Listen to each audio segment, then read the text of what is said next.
Do Brasil para o mundo. No programa Pé para Fora de hoje, nós vamos conhecer uma das maiores produtoras e exportadoras de mandioca do país. O produto depende muito dos fatores climáticos, mas tem uma grande demanda tanto no mercado europeu quanto no mercado americano. E eu recebo aqui também o analista de unidade de soluções e inovação do Sebrae Pará, Renato Coelho. Bem-vindo, Renato! Olá, Vivian. Nós do Sebrae nos sentimos honrados de compartilhar esse momento aqui. Nós que agradecemos. Mas antes da gente conversar, a gente vai entender como uma empresa lá do Mato Grosso do Sul passou a exportar mandioca durante a pandemia. A empresa, que antes atendia apenas o mercado interno, passou a exportar para mais de 20 países. Vamos ver. Essa questão da exportação, ela cresceu muito depois que chegou o Covid. Antes disso, o nosso foco era totalmente o mercado nacional. Nós não tínhamos uma demanda de mercado de exportação. E quando chegou esse novo momento do mundo, vamos assim por dizer, nós precisamos nos reinventar.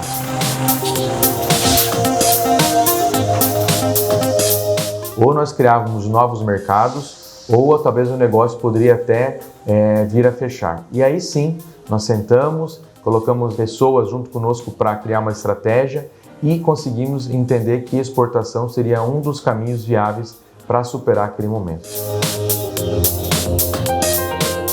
Então, antes do Covid, nós estávamos numa certa zona de conforto, fazendo as vendas a nível nacional. E o Covid veio, mexeu com a estrutura dos nossos negócios, limitando várias situações, matéria-prima, crédito, clientes não comprando mais com tanta velocidade como vinha acontecendo. Então nós entendemos que seria o momento de abrir as fronteiras e levar nosso produto para vários países, como aconteceu nos últimos 2 anos aí, chegando ao número de 24 países de exportação.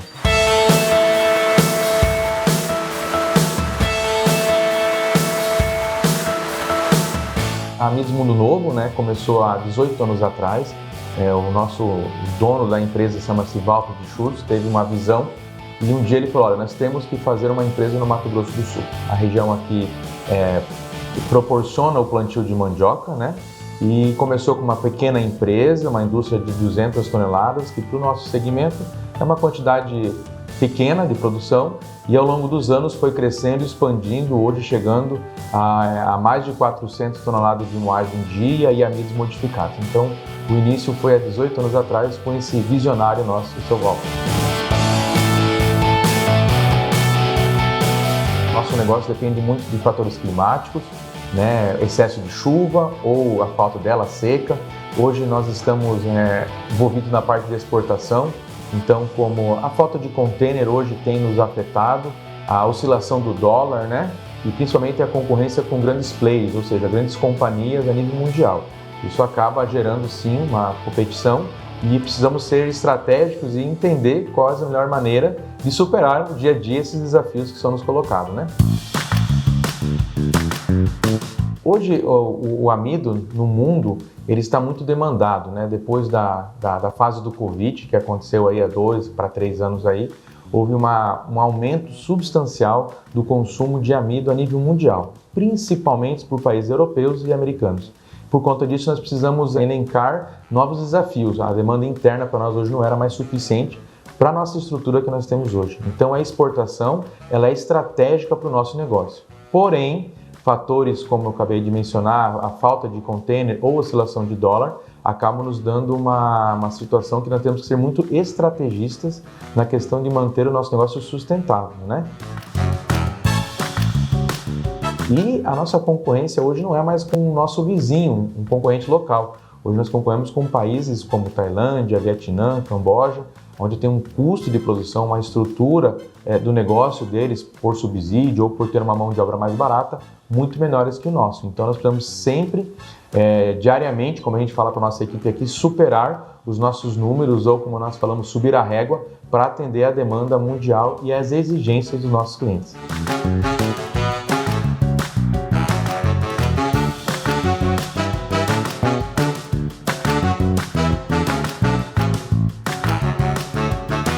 A mandioca, a primeira coisa que nós fazemos com ela é a fécula, É um produto natural, in natura, principalmente para o setor alimentício, foods, como falamos a nível e as empresas de fora do Brasil compram, né? Ela principalmente é para o enchimento, ela não é geneticamente modificado, né? Ela tem um apelo de clean label, é um apelo de embalagem limpa, né?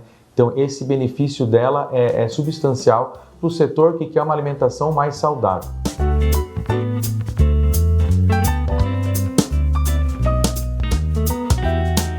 Agora, para a questão dos modificados, que é um nicho de mercado que nós estamos também, aí sim é uma coisa mais técnica, é uma apresentação do produto mais elaborado e vendo a visibilidade de mudar esse produto para um produto saindo de milho, de trigo ou de batata para o de mandioca, buscando uma alternativa mais saudável. Aí sim a exigência dos nossos produtos derivados de mandioca são muito maiores em termos de qualidade, de assistência técnica e de certificação.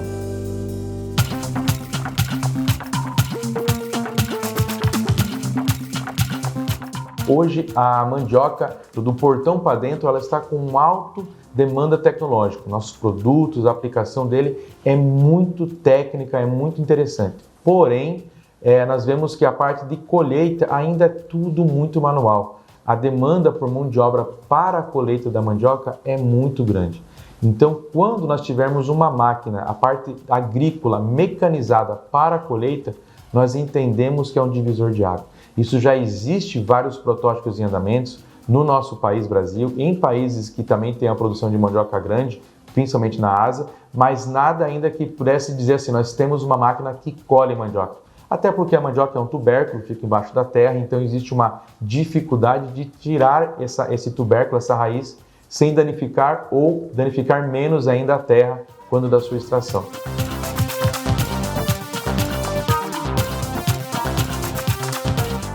Então, quando esse equipamento estiver totalmente finalizado ou muito próximo do ideal, a gente entende que vai ser um divisor de água e o nível de competição do nosso produto mandioca com outros insumos, como milho, arroz e batata, vai ser muito grande no sentido comercial, industrial. Nós vemos esse projeto.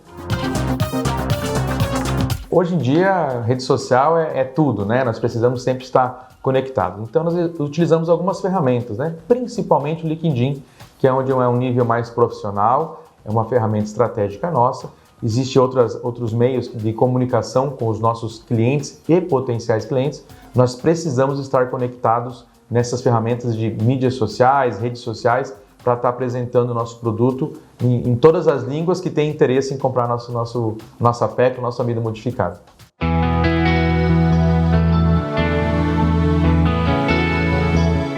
A rotina na Amidos Mundo Novo é desafiadora todos os dias. Então a gente, pela manhã, nós sempre temos a estratégia de planejar o nosso dia. O que vamos produzir, como vamos produzir, quanto vamos produzir, como vamos entregar para os nossos clientes. E aí vem a questão financeira, administrativa do dia a dia.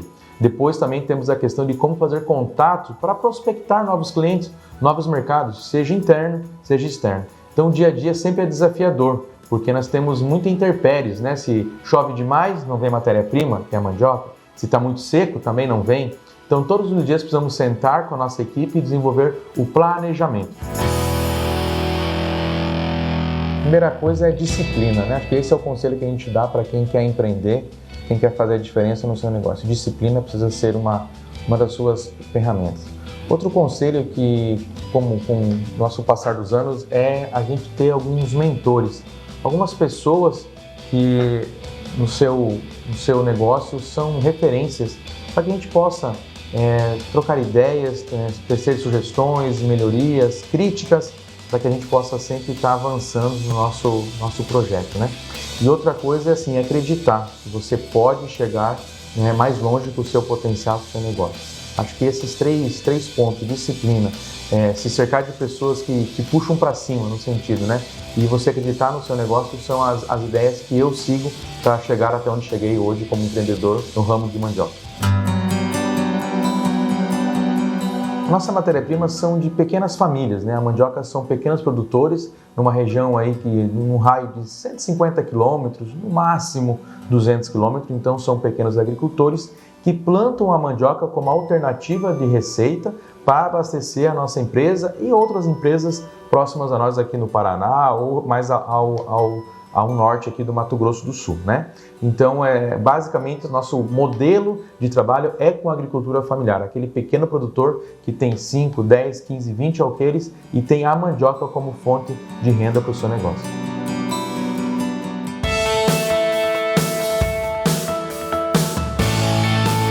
Quando a gente olha um negócio, se você olhar ele, bom, vamos vender, colocar numa aplicação financeira, provavelmente dá mais resultado e menos incômodo do que a parte de negócio. Mas acho que um empreendedor, um empresário, um gestor não pode só olhar nisso. Ele tem que entender quão importante é a vida das pessoas que estão envolvidas nesse negócio. Então, quantas pessoas, quantas famílias estão linkadas numa empresa, independente do setor que for. Então, talvez olhando para o retorno financeiro específico, pode ser que seja mais negócio você vender seu empreendimento, colocar esse dinheiro em alguma aplicação a médio e a longo prazo, mas aquela sensação do gostinho, tipo, eu estou fazendo a diferença aonde estou passando. Então isso é muito importante.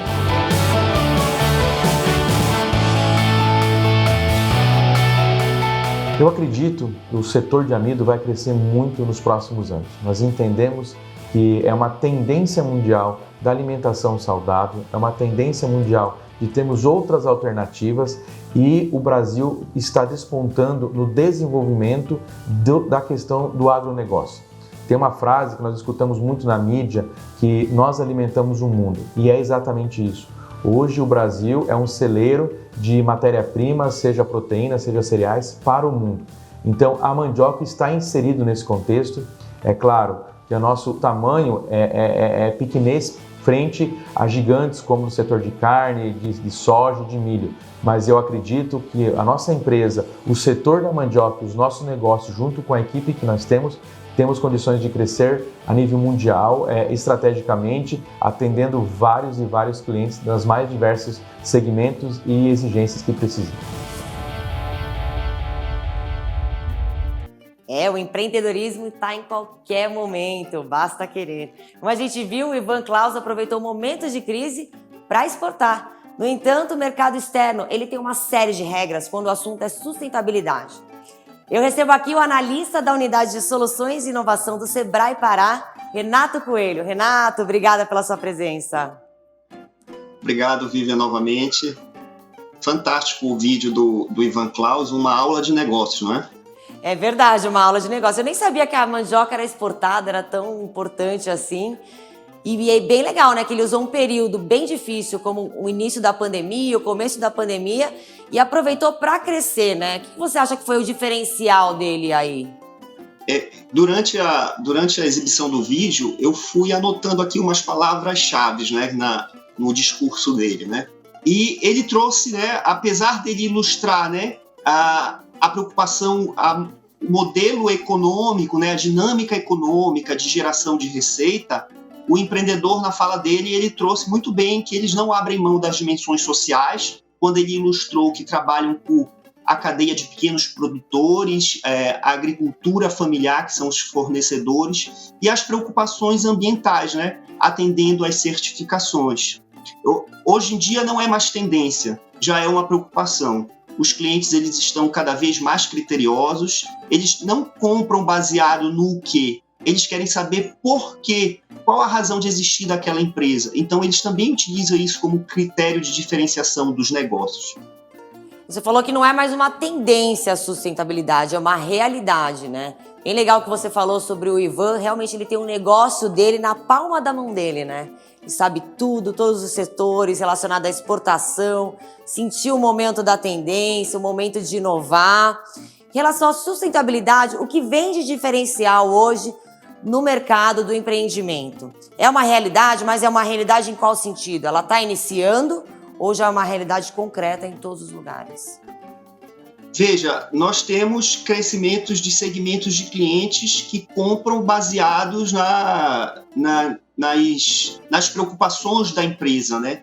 Nas preocupações do negócio. Então, cada vez mais a gente tem clientes que olham o rótulo, verificam se essa empresa é uma empresa local, verifica se essa empresa tem uma gestão ética, se tem uma gestão transparente, se ela compra, ela pratica o preço justo práticas de preço justo com seus fornecedores. Cada vez mais, por conta da conectividade, nós, clientes, estamos mais conscientes, estamos procurando e zelando por essas questões. E o empreendedor de pequeno negócio, ele tem que ficar esperto nesse sentido. Por quê? Antes da pandemia, né, a maior gestora de ativos do mundo, ela indicou aos seus investidores que eles investissem em empresas que tivessem preocupação com a sua sustentabilidade empresarial. Né? Veja, a gente não está falando só de grandes empresas, novos negócios. Quando a gente fala de sustentabilidade empresarial, envolve toda a cadeia de fornecimento. Então, é uma realidade. O pequeno negócio, para fornecer para grandes empresas, ele vai ter que atender requisitos de sustentabilidade, sim. Existem algumas regras para entrar dentro desse negócio de sustentabilidade? Como funciona? O Sebrae indica, uma pessoa que não tem ideia, mas quer entrar nesse novo padrão, que eu acredito que seja o padrão do futuro, né? Como você mesmo falou, Renato. Como que faz o microempreendedor? Ele está começando, não tem ideia, como ele pode fazer? Hoje, o Sebrae no Pará, ele trabalha com um projeto Negócios de Impacto Socioambiental. Ou seja, a gente estimula o desenvolvimento e o fortalecimento de modelos de negócios inovadores que tenham como atividade-chave a resolução de um problema socioambiental. Veja, eu não estou falando de um salão de beleza, eu não estou falando de uma padaria que eventualmente tem práticas sustentáveis, faz a instalação de placas fotovoltaicas, tem a preocupação com o reuso da água. Eu estou falando de empresas que nascem e que querem resolver um problema social e ambiental. Por exemplo, como eu posso levar o acesso à água para uma população mais carente? Como eu posso criar um negócio que ajude a levar educação e saúde para populações que não têm acesso a educação e saúde de forma digna? Então, nós estamos estimulando, por meio do projeto de Negócios de Impacto Socioambiental, o surgimento desses modelos de negócio. Para isso, o Sebrae criou uma trilha de capacitação, onde esses empreendedores são acompanhados por profissionais de mercado, por meio de oficinas, mão na massa, onde a gente traz a teoria aliada à prática, trazendo ferramentas, instrumentos, metodologias inovadoras, né?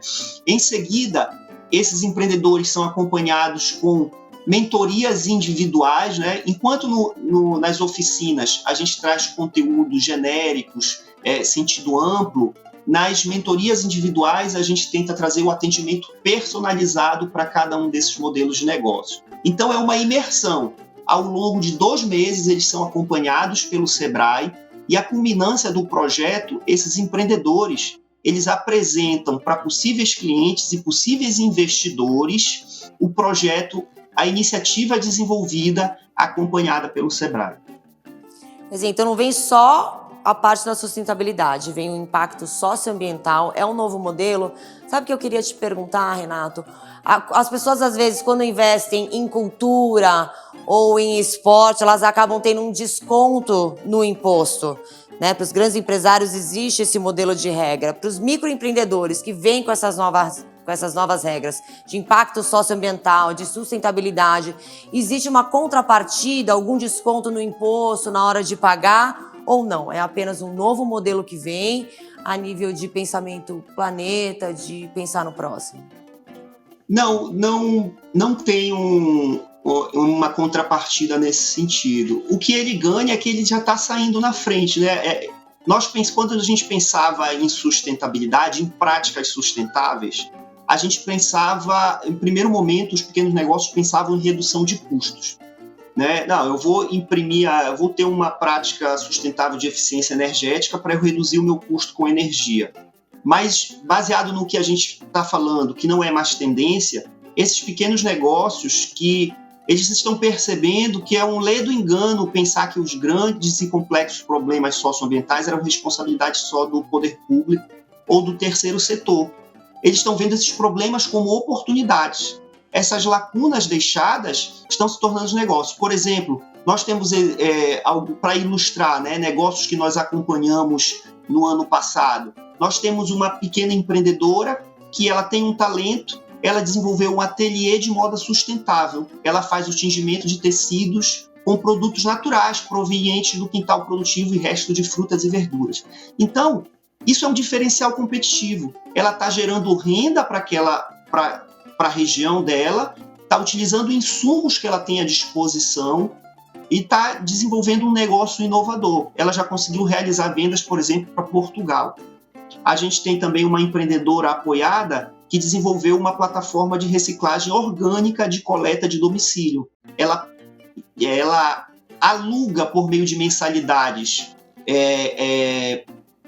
baldes, onde os moradores eles fazem a coleta, né, a separação dos resíduos orgânicos, e ela periodicamente coleta, faz a compostagem e depois devolve isso em formato de adubo orgânico. Então são esses pequenos modelos de negócios de impacto socioambiental que, por meio da inovação e da tecnologia, a gente está ajudando ali no desenvolvimento sustentável do município, gerando renda, ajudando a comunidade e pensando no meio ambiente.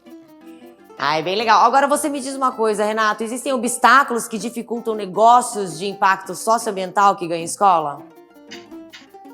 Sim, existem. Os obstáculos são que ainda não existe uma legislação específica que regule, né, os negócios de impacto socioambiental. Ainda é uma novidade. A temática de sustentabilidade, ainda aqui para a região norte, né, quando nós trazemos a temática de sustentabilidade, eventualmente ela vem olhada com certa desconfiança, ainda algumas pessoas acham que é papo de ambientalista, e não é papo de ambientalista, é papo de negócio, né? Pelo contrário, o movimento ambientalista lá de 1990 que ajudou a trazer toda essa preocupação, esse olhar para esse tripé da sustentabilidade. Dinâmica econômica, dinâmica social e a dinâmica ambiental. Então, talvez o obstáculo seja a cultura, entender que a dinâmica do desenvolvimento sustentável, da sustentabilidade, ela é um diferencial competitivo e cada vez mais vai se acentuar essa preocupação. Obrigada pela sua participação, viu, Renato? Sempre bom saber, né, que agora tem essa onda de sustentabilidade, as pessoas estão mais preocupadas. É assim que a gente tem que andar daqui para frente? Sem dúvida, não tem mais volta. A literatura, a boa prática, as tendências. Lembra que o entrevistado, né, ele falou sobre as tendências. A gente tem que estar sempre olhando o que está acontecendo no Brasil e no mundo. E a gente já tem mercados externos que só compram produtos e serviços se tiver toda a preocupação com certificação, com a origem do produto. Então não tem mais volta. Muito obrigado. Obrigada a você, foi um prazer ter você aqui com a gente. E o Pé Pra Fora fica por aqui. Eu agradeço muito a sua presença e a gente se vê no próximo programa. Até lá!